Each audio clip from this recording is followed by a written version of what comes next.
Episode 3 of the Cup of Mets podcast. Ian Bosniak joined alongside by Robbie Venegas as always.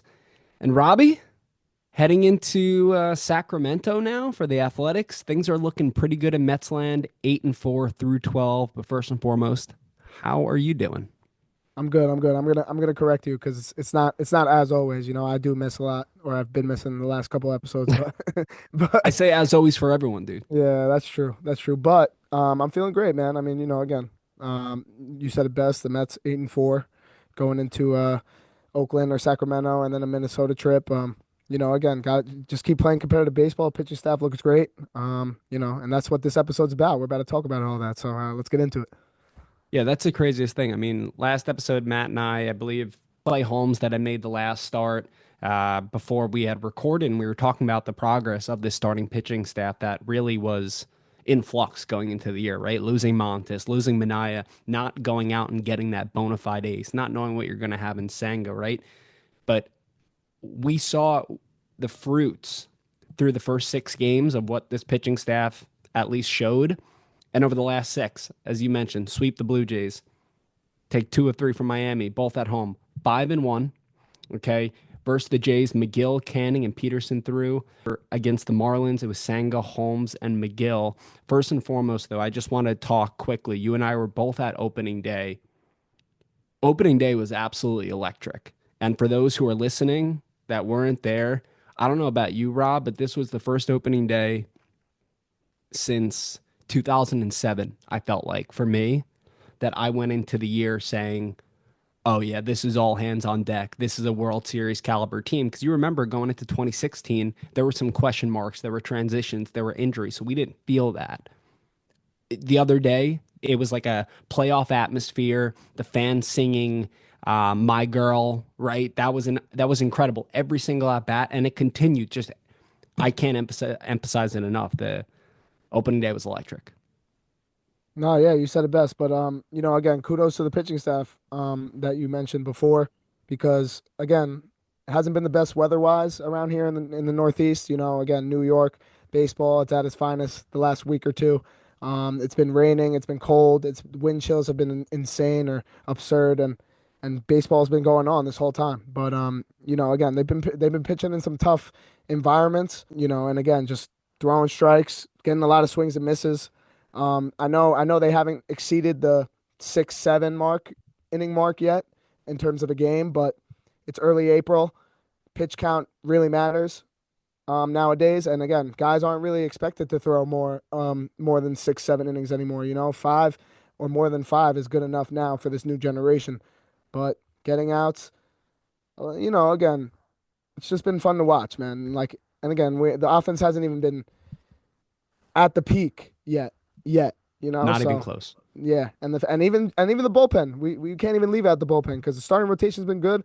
The bullpen's been just as good as well. So just love what you see from the Mets and Mendoza. Exactly. I mean, it all should be noted as well. Whatever stats we pull up, if there's a little blimp on the radar, like if you look at an Edwin Diaz stat line, right, you see an ERA that's in mid fives, but that's really only just because of one outing, one inning yesterday, right? So Exactly. we're so early on in the season, but again, it is so good to see, just starting from the front, right? Clay Holmes the other day struck out 10 against Miami. He was a bit erratic, but he did collect 13 swing and misses. Okay, and he looked a little bit more, I want to say, confident in his repertoire because we know that he was transitioning from the bullpen to the starting rotation in Houston. His first start, he was very heavy with the sinker, and in like a 1 or 2 or 3 inning scenario like he was used to, it's okay to rely on a pitch or two. But now he's expanded it to several more pitches. He has that changeup that he used very nicely the other day. He also really located that fastball well. Again, 10 strikeouts, a career high. He did walk 4. That's been his biggest bugaboo. So far, he's got 9 walks and 14 and 2/3 of an inning. But Clay Holmes, to me, I Mhm. think this transition is going swimmingly. Yeah, what I say, my hot take was Clay Holmes to win the Cy Young. Yeah. But nah, listen, man, you said it all right there. His repertoire has expanded, and again, he's got to learn to be a starter now. He was a hell of a reliever, but the Mets signed him to be a starter, and I love what I see. So, you saw it in the spring, you see it now.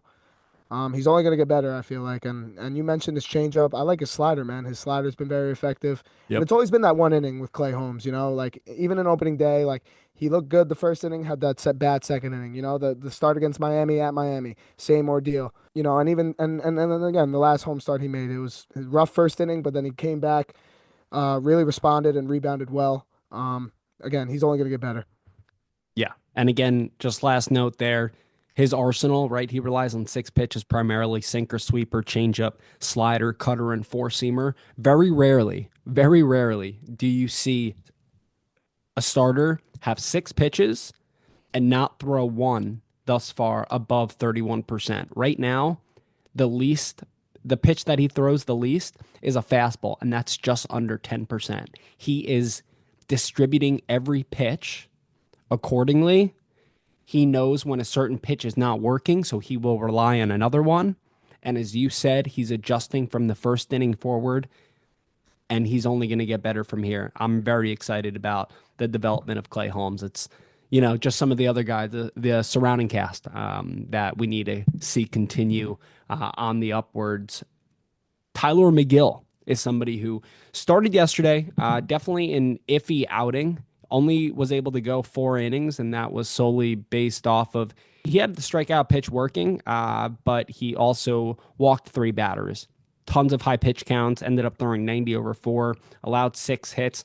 I feel like him, even though he's got a .63 ERA, I feel like last start from him yesterday, I feel like it was more so in line with what we've seen from Clay Holmes, right? Someone who's throwing a lot of pitches, able to get the swings and misses and generate those, but he's also allowing guys to get on via the hit, via the walk. That's rising the whip, and maybe the underlying numbers in the ERA don't show it, but then it puts more pressure on the bullpen and they have to soak up more innings. No, yeah, you hit it on the head. I mean, I'm gonna give McGill a pass just because again, yesterday was really cold, Yep. windy, not the ideal um, environment you want to pitch in, as a starting pitcher in the big leagues. But he looked great opening day. He Yeah. was pretty dominant then, but again, Filthy. another guy that just been kind of you know joining the trend, I guess, with this Mets pitching staff, getting a lot of swings and misses, looking good early on. Yeah, and I think it should be noted. I mean, we'll talk about the bullpen and Edwin Diaz a little bit later, but you just said before, right? You'll give him a pass. I'll give a lot of guys a pass, and I don't like to do that, right? But you said it best. The weather has been awful up here in the Northeast. I've been on the baseball field the last couple of days as a coach. You probably have as well, right? It's Tonight, freezing. Yeah. tonight, man. I just came from a 9U baseball game. Yeah, dude, the last couple of days I'm leaving the field, maybe let's say 7 o'clock. I'm not thawing out until midnight, right? I am like my hands are like still numb Yeah, at midnight. It's awful. nah, that's relatable. So I You're could, like yeah, you're like getting the heat back into your body. yeah, so I can only Yeah, imagine going out there, standing out there, chucking 90 pitches or standing out in the outfield, even though you got the sun on you. It's freezing, right? yeah, But yeah. it should be noted, somebody, John Anderson, I believe he's like a StatCast guy, fantasy baseball, MLB projections, whatever. He noted something about Clay Holmes. His fastball velo dropped 1.8 miles per hour, and his slider dropped by 4.1 miles per hour in his previous start, Clay Holmes. And we saw that a little bit from Tyler McGill as well. The velo was down, and I think that was more so pitchers just trying to get through the fourth, fifth, sixth inning, get it to the bullpen because yes, it was cold and it was absolutely affecting their performance. Even though there shouldn't be any excuses, um, there is No, an you can say a exception. lot. You can say a lot with that. I mean, I wouldn't look too deep into that. No, I mean the Mets It had is to change try try the Mets pitching and gripping a baseball, bro, in 30-degree weather. exactly.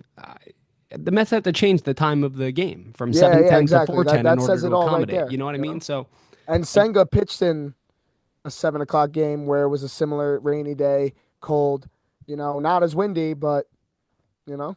yeah, let's talk about that now. All right. So you bring up Kodai Senga. Senga. Senga. Okay. He has thus far, all right, thrown in just 10 innings. That was to be expected coming into the year, being held to an innings limit, pitch count. But he's 1-1 through his first 2 starts. Picked up the victory against the Marlins, chucked 5 shutout innings, walked 2, gave up 5 hits, struck out 4.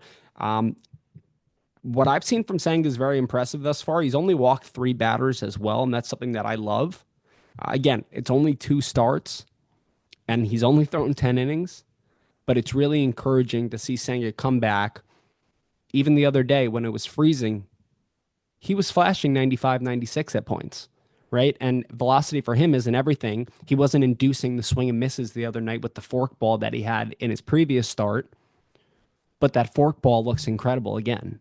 And just the idea of a healthy Kodai Senga, a some sort of a replication. That's a word, right? Replication of I hope so. 2000. That is a word, right? I don't know. Oh, I don't know either. Whatever. The replication of 2022 Kodai Senga, You right? hope he replicates a Yeah, hope he year. replicates. Yeah, whatever. We're not English teachers, but it just Uh, his no, health, okay. his health and his performance Yeah, will go absolutely so far of for this course. ball club, and I've loved what I've seen from Kodai thus far. No, of course, man. And again, it's just about ramping him up at this point, getting him ready for a full MLB season. Last year, obviously started off the year hurt, came back, got hurt, came back to the playoffs, wasn't, I'm sure he did his rehab and all that, but does that really get you ready for playoff baseball? No, pitching a full MLB season gets you ready for playoff baseball. So Mendoza's been doing a great job managing Kodai Senga, managing the staff in general, in my opinion. So, as long as they keep him on the field, pitching every fifth day, he'll be fine. Agreed. I think that health is again the biggest concern. He's thrown the fastball really nicely. The fork ball, cutter, sweeper, and slider. He's been able to stay ahead of hitters again. He's not walking batters. And if you look at some of his advanced metrics per Baseball Savant, 65 and 65th percentile and above, I consider good. And then obviously you get to the 80s and 90, that's excellent. But expected ERA, expecting batting average, average exit velo, whiff percentage, K percentage, barrel percentage, and ground ball percentage, he is north of 65%. So again, Kodai off to a great start. Again, health is the number one priority for him moving forward. And we know this as fans. Robbie, I want to ask you, right? Because assessing the starting rotation as we have not only tonight, but as we've been discussing the last couple days via text, let's exclude Tyler McGill, okay? Because he has been able to put his best foot forward and he's probably been the most dominant out of all the starters thus far. Which starting pitcher that made the rotation has impressed you the most through their first 2 or 3 starts? You kind of gave it away by saying fringe. Griffin Canning. He's been really, really, really good. You see the different type of pitcher he is personally. I remember him from last year against us, pitching for the Angels. Didn't really have that same mojo or like not confidence, but again, that same mojo. Yeah, because again, throwing multiple pitches for strikes, no matter what the count is. He's been getting a lot of swings and misses too. Strikeout pitcher, man. Gets what? He had what? Six, seven last start, whatever it was. But even in spring training, he had that one start with 9 Ks and 4 innings. He's a guy that's going to generate the swing and miss. He's looked great. He's looked good, Yeah. and it's going to be this is the best part about baseball, like and the Mets in general, just like finding these type of players, because once Mania comes back and Montez comes back, you really got to ask yourself who we're going to throw out there every fifth day. What are we going to do with such and such situational stuff? 6-man rotation in question, Yeah. It's a good I think problem to have, Ian. No, absolutely. Absolutely. I mean, and especially with a guy like Kodai Senga, for instance, that a 6-man rotation would benefit him. Uh, I do think that that's going to come into play. I question whether it's going to be when Manaea comes back because he did have the setback. Montes is out until Lord knows when. And then also a Paul Blackburn could come back. That's another one. But Paul Blackburn's no Sean Manaea. But again, seeing what Griffin Canning has done thus far has been really encouraging, especially coming off, as you said, that really, really good spring. It's so funny, though. I keep on going to Baseball Savant, and whether it be Senga or Holmes or Canning, Canning's another guy. He's got 6 pitches in his repertoire. Like that you have multiple ways of getting hitters out. And, he's always been a guy that he can strike out hitters, but he's been doing it at a higher rate this year, getting more swings and misses at a higher rate this year. And again, it's only 2 starts in, But I think a lot of it has to do with the fact that he's getting ahead in the count. And in previous seasons, he had struggled with command. He was erratic. He would put guys on a lot of free passes. And so far, we're not seeing that as much. He has walked 5 batters, but again, he's been limiting the damage and he's been inducing ground balls. And I don't know, to me, Griffin's been great. He's really the guy that, the question that I posed to you, I agree with you. But for me, I want to say, Kodai Senga. And I know that we just touched upon him, so I'm not going to spend a lot of time because we know what a healthy Kodai Senga can do. And I know for me and for you and a lot of Mets fans, we didn't exactly know we were going to get coming into the season. And knock on wood, he's already started more games than he had all of last year. So very encouraging there with Kodai Senga. So shifting from the starting rotation to the bullpen, you mentioned it earlier. Bullpen has been just as good. Just going to run through some ERAs quickly, just so that you get the gist here if you haven't been following along. Edwin Diaz has a 5.79 ERA in 5 games. Really, it was just one bad inning. Otherwise, his ERA would be in the ones. Ryan Stanek, 4 games, 0 ERA. AJ Minter, another one. He had one bad outing, 5 games, 4.15 ERA, but he's got 8 Ks in 4 1/3 of an inning. Jose Budo, 4 games, 1.23 ERA. Reed Garrett, 0 ERA in 5 games. Max Kranick, 0 ERA in 5 games. Danny Young, 3.86 ERA in 6 games. He's rectified the ship. And then Wasker Brazaban, 0.96 ERA in 6 games. He's been awesome. He's been incredible. So And now a let me pleasant ask you, surprise. yeah, which reliever are you most surprised with? Because I think that there's a couple different directions that you could go in. I kind of just said it. Huascar Brazamban, acquired last year from the Marlins. Everybody knows, and he's been kind of, he was that kind of trade acquisition low key where you could like rely on him in late innings, multiple innings, whatever it may be. Last year, struggled off rip once he joined the Mets, kind of found his way, and he wants to stay, it looks like, because that was the big question mark going into the year, who was going to be that last bullpen arm. And his name was always in the mix. Pleasant surprise, Huascar Brazenbaum.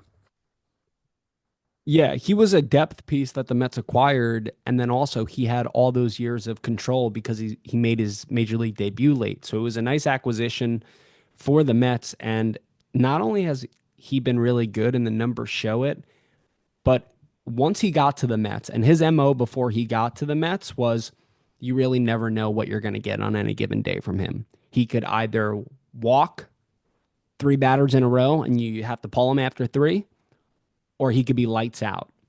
And through 6 games and 9 1/3 of an inning, he's only walked 1 batter so far. That has been so key to his success and the Mets' success. He's someone who is quite erratic, and he has not shown that thus far.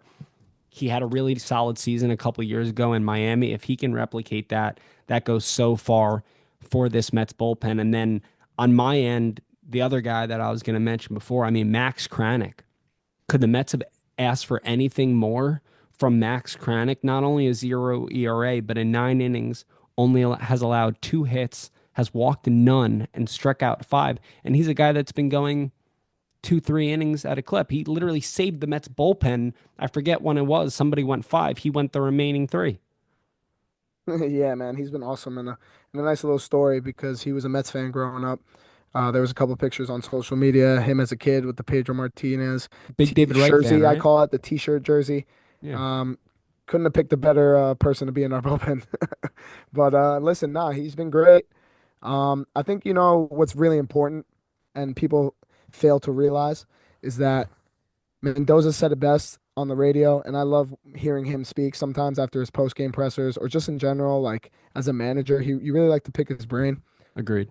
It's important for relievers early on, especially now, early on in the season, to kind of get in the flow of not ramping it up, but again, you want your guys to go multiple innings early on, so by the time it's June, July, August, they'll be ready for that one inning, big inning, or like multiple innings, that longevity, as he kind of said. Um, which is awesome to hear because growing up as Mets fans, we've dealt with terrible bullpen management, we've dealt with terrible bullpen arms, we've Luis dealt with Ayala, we've dealt with heartbreak, and Aaron yeah, Luis Heilman, Ayala, like guys like Aaron that, and Heilman, mismanaging this guy and that guy and whatever. Jorge But how many Sosa. years have we said like, oh, the Mets bullpen could be good? Oh, it could be good. It could be good. Now they're finally showing it. Mendoza's doing a great job of managing it. Just hopefully we keep Edwin Diaz out of safe situation, out of non-safe situations, or like, you know, 2, 3 run deficits because it's clear to me that he can't pitch when it's not a save Is- opportunity. Isn't that interesting? Very interesting. Look at the numbers, man. Yeah, Non-save appearances, it's his ERAs are like a 4. Save appearances, it's like the ones. You know? a save appearance or a tied ball game in the ninth inning. He's been great. Yeah, yeah. It is when the Mets are in a deficit and they need to keep the deficit at a certain margin, then he comes in and just explodes. And that's what we saw yesterday. He had no command, felt like he walked the world, also gave up a ton of hits, but again, his velo was down. The weather was poor. It was a non-save situation. We've seen it before with him. I'm not worried about Edwin Diaz, but the Mets bullpen has been great in and of itself. It just goes that much further, obviously, with your cog in the ninth inning. And I think it just goes to kudos to David Stearns for building this depth, right? We've already sustained some injuries, but guys like Wasker Brosbon and Max Kranick have come in and really made a name for themselves. A guy like Danny Young, who was picked up mid last year, he's already appeared in 6 games this year. He had a hiccup in his first 2 appearances. He's righted the ship since. A guy like Reed Garrett, he's turning in another really solid season. So a lot to say about this bullpen, and a guy like AJ Minter coming off hip surgery, 8 strikeouts and 4 1/3 of an inning. I've liked what I've seen. And something very encouraging for me, at least when I watch him, is yes, velocity's not everything.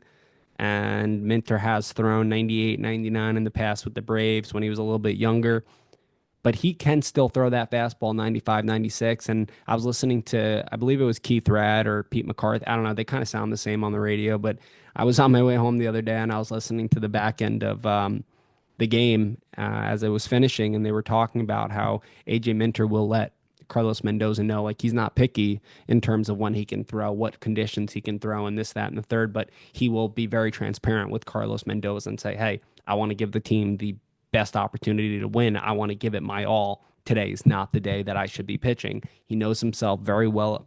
He's going to be 32. But again, outside of one appearance, 1 inning, I've really liked what I've seen from a guy like AJ Minter. That's gone a long way, and a healthy Minter will do oodles for. Well, we've also seen him, against us, and he's proven that he's been a reliable bullpen arm. Yep, that he has. So again, healthy Diaz, healthy Minter, successful Minter, along with everybody else. The mix and match goes a long way because rotation and bullpen has looked really good.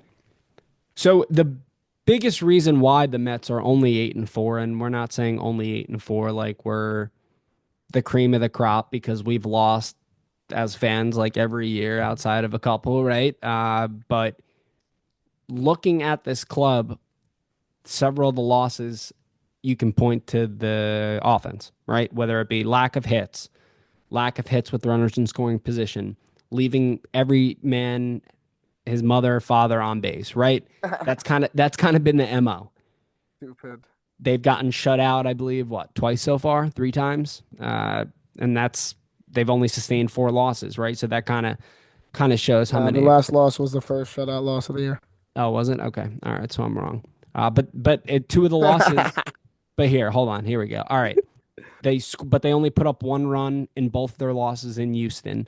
That was the other thing. So 2 1-run performances, one shutout performance by the Mets offense. But something to note as we head into the off day, which is today, obviously, before the Mets head to Sacramento to play the Athletics.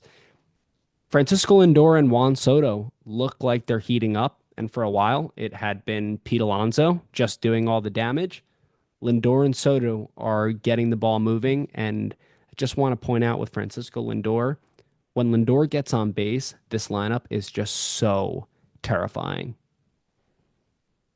No, of course, man. He's the table setter. He's the leadoff guy. You've seen the type of year he had last year without Juan Soto, so we're hoping that he can have an even better year and it lifts him off in terms of, stats and all that. But I think the Mets will be fine. Again, we haven't really seen Juan Soto be the Juan Soto he is. He is starting to heat up.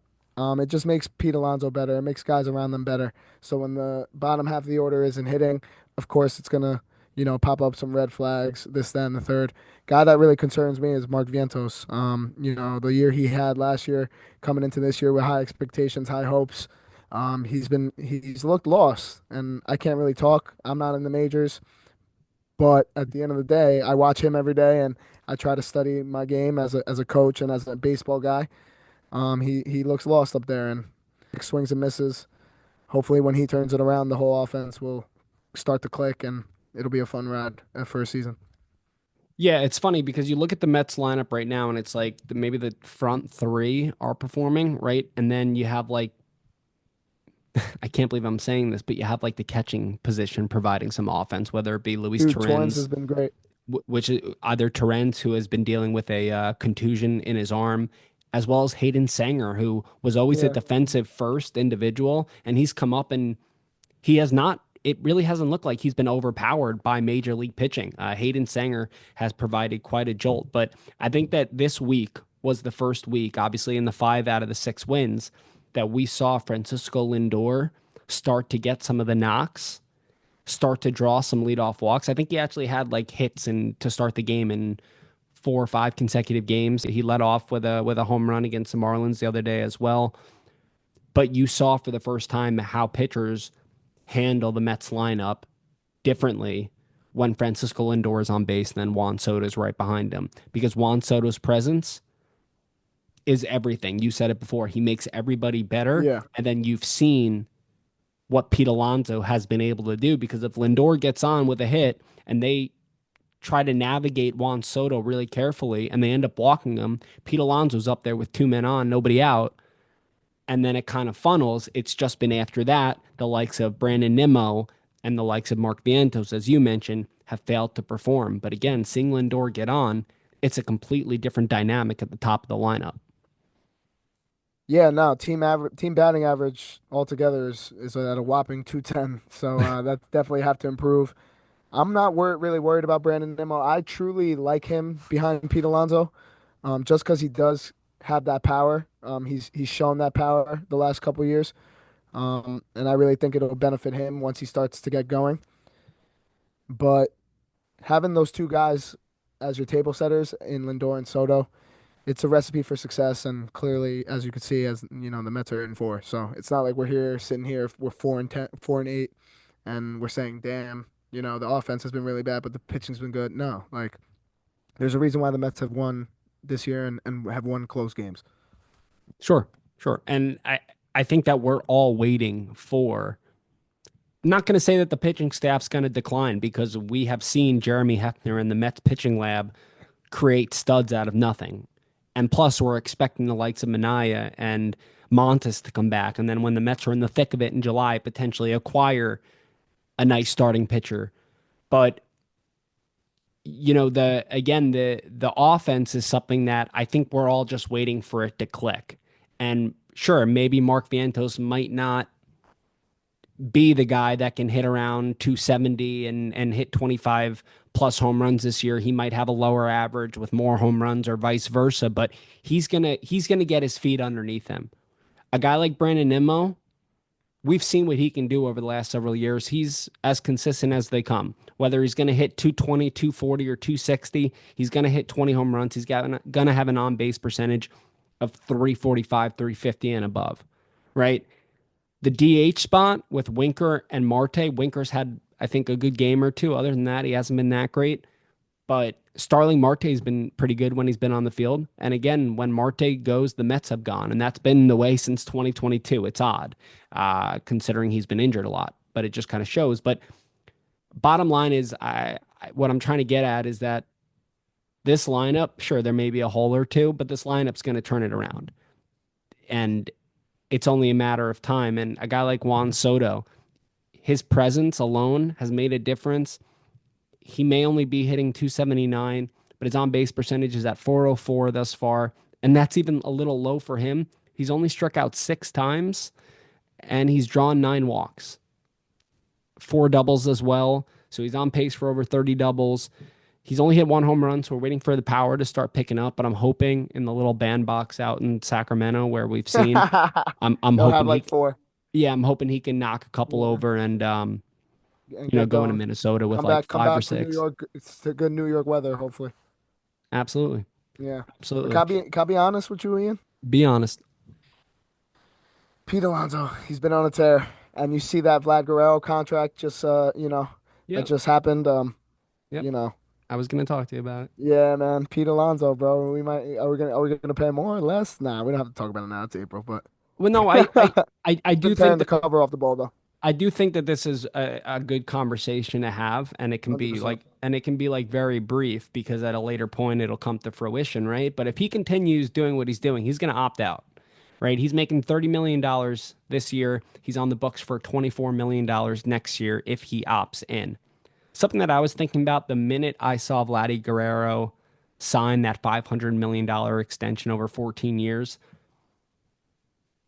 could the Mets call up Scott Boras? Because for all we know, Pete Alonso could go on a tear for the next 2 months and then go retreat a little bit to where he was last year and the year before, where he's hitting 230, 240. We don't want to see that, obviously. We want the best production from him possible, right? But there, I was thinking maybe there's a scenario where the Mets can say, hey, you're on the books for $30 million this year.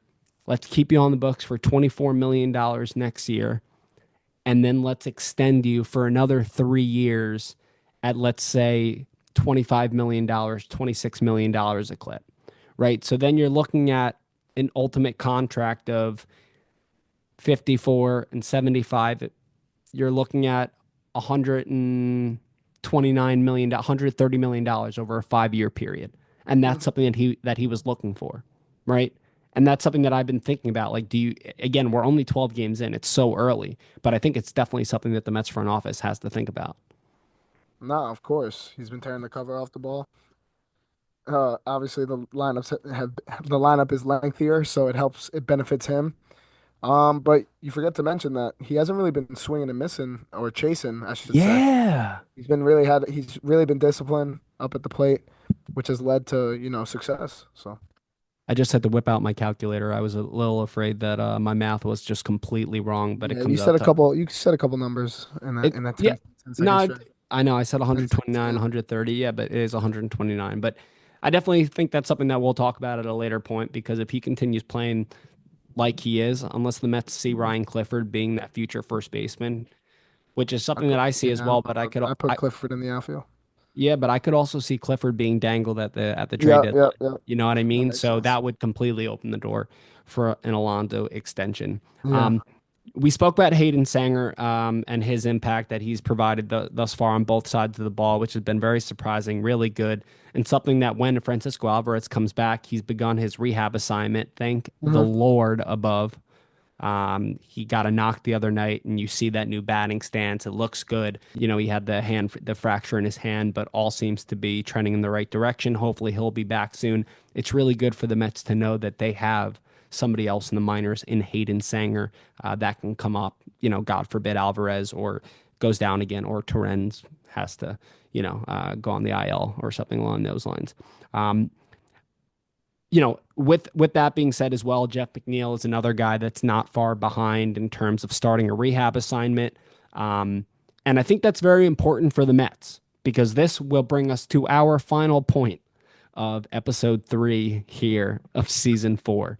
So Jeff McNeil would come back and so the second base position right now has been in flux, right? It's been Brett Baty and it's been Luis Angel Acuna. Neither have hit the ball. With that said, and that's putting it lightly, Luis Angel Acuna provides defense, provides speed, Speed, facts. and there's also an upside with the bat still, right? In And his 39, last name's Acuna. and yeah, last name's Acuna last year 39 Nah, ABs. not that that matters. He's actually good. Yeah, 39 ABs, 3 home runs, 6 RBIs, 308 average, right? Small clip, but again, Brett That's Baty. this year? No, last year, bro. If Oh, he okay. was I doing was gonna that, the say Mets would be he like does 12 and not have 0. 3 home runs this year. Yeah, the Mets would be 12 and 0. Brett Baty, on the other hand, so the lefty lefty swap would be great. Bring back McNeil, send down Baty. I think the Mets are starting to question whether Brett Baty is a big leaguer. He's 25 years old. He'll be 26 in November through 27 ABs this year. He's got a 111 average. 111.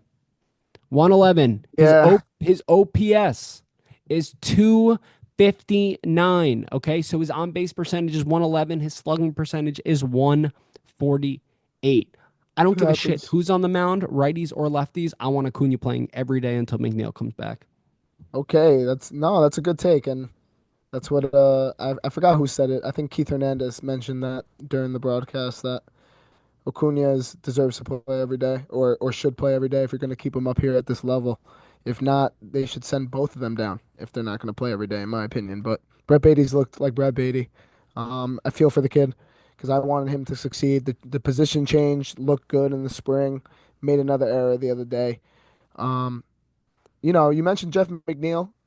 You mentioned even the platoon. I personally think that they stick with the platoon. Yeah, so I agree with you on that end.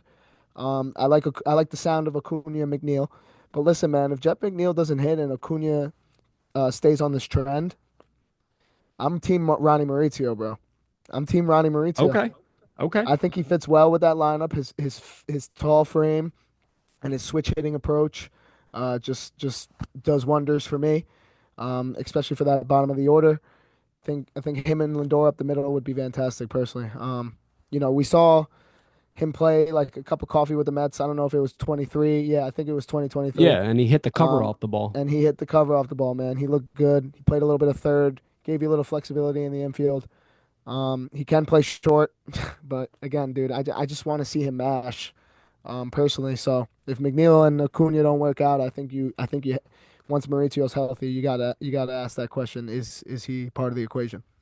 I agree. I agree wholeheartedly. And last note. Well, two notes that I just want to say. I mean, something that I've been thinking about. Kind of sucks the Mets didn't bring back Jose Iglesias. I know McNeil's only out for a little bit longer, but He was in left field the other day. exactly, he's playing all over for the Padres. The Mets could have used him during this stint because Beatty's been awful. But again, we're only 12 games in. But he is going to stay up. Mendoza did mention that yesterday in the post game that the Mets are not looking to option him yet. They're gonna see if maybe he can get away from the Boo Birds at Citi Field and go out west and then It's go to still early. I think Minnesota. they give him this month. Yeah. Yeah. Give him the month. But you know what? I just got to bring up something that you and Matt both laughed at me about, and I want to say it was either the last Hot Stove episode or the opener of this season. I think it was the opener of this season, but I said an X factor for me would have been Jeff McNeil going into the year. Okay. Jeff McNeil, we know, has one good year, one bad year, one good year, one bad year. He's had two bad years in a row. Okay.